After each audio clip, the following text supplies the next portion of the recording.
અમેઠીની અંદર સમાજવાદી પાર્ટીએ આ વખતે મહારાજી દેવીને ટિકિટ આપી છે, પરંતુ અહીંના રાજકારણ કરતા તેમના અસ્તિત્વની, તેમના પરિવારના અસ્તિત્વની અહીંયા લડાઈ છે। વાત કરવાનો પ્રયાસ કરીએ। महाराजी जी, आप जिस तरह से इलेक्शन में खड़ी रही हैं, लोगों के मुद्दों से ज़्यादा आपका भी मुद्दा एक अहम है। आपके काफ़ी सारे वीडियोस हमने देखे हैं, कल आप थोड़ी इमोशनल भी हो गई थी। कितनी ये लड़ाई है आपके लिए?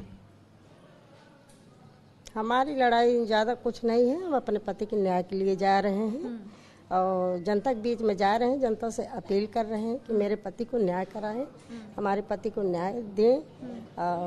हमारे पति निर्दोष हैं, ऐसे हमारे पति कुछ नहीं है। ये तो फर्जी सब फंसाए हैं। और अखिलेश भैया का बहुत बहुत धन्यवाद जो हमें अमेठी से प्रत्याशी चुने हैं। अखिलेश भैया को सरकार बनेगी। आपके पति मंत्री भी रह चुके हैं और अब इस तरह के पूरे जो हालात हो गए हैं, घर में किस तरह का माहौल हो जाता है और कितना टफ होता है सारी महिलाओं को बाहर निकल के अपने हक के लिए लड़ाई करना, कैंपेन करना? टफ तो बहुत ज़्यादा है, लेकिन औरतें देखत यहाँ हमको देख के बहुत मतलब रोने लगती हैं। हम भी रोने लगते हैं, लेकिन बहुत दर्द है। हमारे पति नहीं है, इसलिए बहुत ज़्यादा दर्द है। हर पल उनको आ जाती है कि आज वो होते तो हमको ये दिन ना देखना पड़ता। अपनी बेटियों को लेके हम दर दर भटक रही हैं। जनता लेकिन हमारे साथ है, हमारे भाई, हमारे जितने बुजुर्ग हैं, बहनें हैं, हमारी रोने लगती हैं। हमको पकड़ पकड़ के रोने लगती है कि बहना हम आपको न्याय कराएंगे। हम जनता बहुत भरोसा है हमको, जनता हमारी न्याय कराएगी। उनकी बेटियां भी इनके साथ रहती हैं। किस तरह से पिता के लिए की जो लड़ाई है वो आपकी जो माता ने शुरू की, उसमें आप लोग साथ में हैं? हमारे पिता की जो लड़ाई है उसका संघर्ष हम करते आ रहे 5 साल से हमने किया। पहले हमारी लड़ाई 5 साल सरकार से थी, जिसमें हम हार गए क्योंकि सरकार से कोई लड़ाई नहीं कर सकता है। आज हमें मौका मिला है, हम जनता के बीच जा रहे हैं, अपने पिता के लिए संघर्ष कर रहे हैं और हमें पूरा भरोसा है कि हमें न्याय मिलेगा। और जनता यही है कि हम यहाँ पे जीतेंगे और हमारी माँ जीतेंगी, तो हमारा सिर्फ पूरा यही ध्यान रहेगा कि हम उनका विकास करें, क्योंकि विकास की प्राथमिकता सबसे पहले आती है। तो हम विकास करेंगे और विकास में ही सबकी भलाई होती है और हमें भी इसमें हमारे पिता शायद वापस मिल जाएं। कितनी कमी लगती है पिता की या तो घर के बड़े की इस वक्त? बहुत कमी लगती है।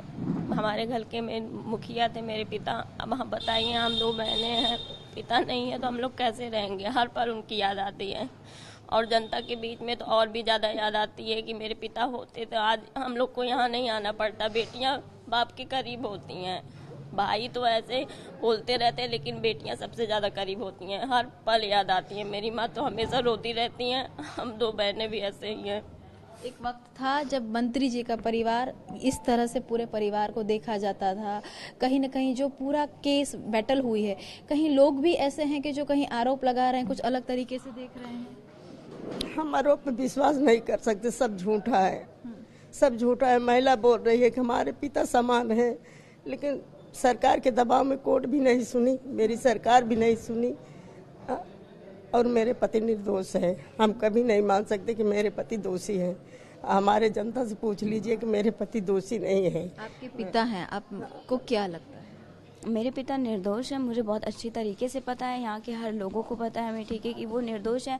मुझे लगता है कि पूरे यूपी में सबको अगर गायत्री प्रसाद प्रजापति का नाम लिया जाए तो हर कोई कहता है कि उन्हें फर्जी फंसाया गया है, राजनीति के शिकार हुए। क्योंकि राजनीति के समय पिछली बार भी जब इलेक्शन था तभी ये बातें शुरू हुई और मेरे पिता जेल गए। इलेक्शन के बाद उन्हें इस तरह टारगेट किया गया कि हमारे साथ क्या क्या किया गया। 5 साल वो तो हम जेल है, हमारे भाई तक को जेल में कर दिया गया था। उनका क्या कसूर था? इतना ही कसूर था कि वो सिर्फ मेरे पिता के बेटे थे, इसलिए उन्हें फर्जी मुकदमा करके उन्हें रातों रात जेल के अंदर डाल दिया गया। मेरे पिता का बेल होता है तो 4 मुकदमे उनके ऊपर एक दिन में ही कैसे किया? वो इंसान जेल में बंद है, वो बाहर निकल के गुनाह कर लेगा कि एक में आपने उस पे जेल में उसको रखा है 5 साल से, बेल होते ही एक दिन के अंदर 4 मुकदमे उन पे करके बेल को स्टे करा दिया गया। कहीं कहीं आप लोगों का ये मानना है कि प्रशासन अपने पावर का मिसयूज करके पॉलिटिकल रिवेंज है वो यहाँ पे ले रही है? हाँ बिल्कुल पॉलिटिकल है। मेरे पापा के ऊपर ये सरकार बेगुनाह, पता नहीं क्यों पापा से मेरे खुंदक खाई है कि उनको बस फंसा रही है कि बोलिए पीएम मोदी जी बोल रहे हैं गायत्री मंत्र का जाप कर रहे हैं। मेरे पापा ने कुछ भी नहीं किया, सिर्फ अमेठी में विकास किया, उनका भी कुछ नहीं किया। उनको इस तरह नहीं करना चाहिए। राजनीति तक रहना चाहिए, परिवार के बीच में नहीं लाना चाहिए। उनको भी देखना चाहिए, उनके परिवार हैं, बच्चे हैं, लेकिन उन्होंने नहीं देखा। हम लोग मुख्यमंत्री जी से मिले, उन्होंने तो हम लोग से मिलने से मना कर दिया, मिले भी नहीं। पीड़िता के बारे में ही बोलते हैं। हम लोग पीड़ित नहीं है, मेरे पिता ने कुछ नहीं किया, हमारा भी पक्ष देखना चाहिए, लेकिन नहीं सुना गया। महिला का बयान हुआ, कुछ भी नहीं, महिला बयान। आप TV9 के माध्यम से जनता को क्या अपील करना चाहती हैं? जनता को बहुत बहुत धन्यवाद देती हूँ। जनता हमारे साथ है, हमारे भाई हैं, सब हमारा सपोर्ट करेंगे। जनता का बहुत बहुत आभारी रहूँगा। मेरे पति का न्याय कराएंगे, जीवन दान देंगे। बहुत बहुत धन्यवाद। चलिए, धन्यवाद हम सबसे बात करने के लिए। તો આ તમામ લોકો હતા કે જે તમામ લોકો વાત કરી રહ્યા છે કે જે પૂર્વ મંત્રી હતા સમાજવાદી પાર્ટીના ગાયત્રી પ્રસાદ, તેમને ખોટી રીતે ફસાવવામાં આવ્યા છે અને આ જ એક કારણ છે કે જેની માટે આ જે મહિલાઓ છે તે બહાર નીકળી છે સમાજવાદી પાર્ટીએ। એ જ કારણ છે કે તેમના પત્નીને ટિકિટ આપ્યું છે અને હવે એક ઇમોશનલ રીતનું આખું જે કેમ્પેઇન છે તે અમેઠીમાં જોવા મળી રહ્યું છે। કેમેરામેન ઇમરાન સાથે કિંજલ મિશ્રા, TV9 અમેઠી।